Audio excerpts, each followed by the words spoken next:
নমস্কার বন্ধুরা, Molly's kitchen থেকে সবাইকে স্বাগত। আজকে যে রেসিপিটা বানাতে চলেছি সেটি হলো ঝিঙে আলু দিয়ে রুই মাছের ঝোল। ঝিঙে আলু দিয়ে রুই মাছের ঝোল বানাতে আমি এখানে ঝিঙে আলুগুলো কেটে নিয়েছি, মাছে আমি নুন হলুদ মাখিয়ে রেখেছি। এরপরে মশলা নিয়েছি আদা জিরে আর কিছুটা ধনে, আর নিয়েছি পেঁয়াজ। এগুলো মশলা করে নেব, আর একটা টমেটোও নিয়েছি মশলা করে নেব। এরপর আমি মাছটা তেলের মধ্যে ভেজে নিলাম, একটু কড়া করে মাছটা ভেজে নিলাম, নাহলে কিন্তু খুব একটা ভালো লাগবে না। এরপর আমি ওই তেলের মধ্যে দিয়ে দেবো কিছুটা কালো জিরে ফোড়নে, তারপরে দিয়ে দেবো কেটে রাখা আলুগুলো দিয়ে আমি বেশ কিছুটা ভাজা ভাজা করে নেব, নাহলে কিন্তু আলুগুলো সেদ্ধ হবে না। এরপরে দিয়ে দেবো আমি বেটে রাখা মশলাটা। এবার আমার আলুটা বেশ লাল লাল করে ভাজা হয়ে গেছে, তারপরে দিয়ে দেবো বেটে রাখা মশলাটা দিয়ে দেবো স্বাদ মতো লবণ, হলুদ, লঙ্কা গুঁড়ো সমস্ত কিছু দিয়ে সামান্য একটু জল দেবো, দিয়ে মশলাটাকে কিন্তু খুব সুন্দর করে কষিয়ে নেব। এরকম করে রুই মাছের ঝোল বানালে কিন্তু খেতে দারুণ লাগে। আপনারা চাইলে বাড়িতে বানিয়ে খাবেন, খেয়ে যদি ভালো লেগে থাকে কমেন্টে জানাতে ভুলবেন না। এবার আমার খুব সুন্দর করে কষানো হয়ে গেছে, তারপরে দিয়ে দেবো জল।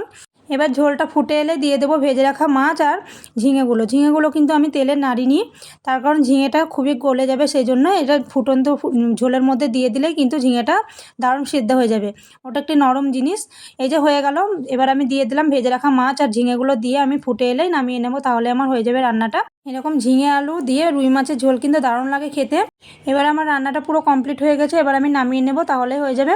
আশা করি ভিডিওটা ভালো লেগেছে, ভালো লাগলে লাইক কমেন্ট শেয়ার। যারা ফেসবুক থেকে দেখছেন পেজটা ফলো করবেন, যারা ইউটিউব থেকে দেখছেন চ্যানেলটা সাবস্ক্রাইব করবেন, এই অনুরোধ রইল। দেখা হচ্ছে পরের ভিডিওতে।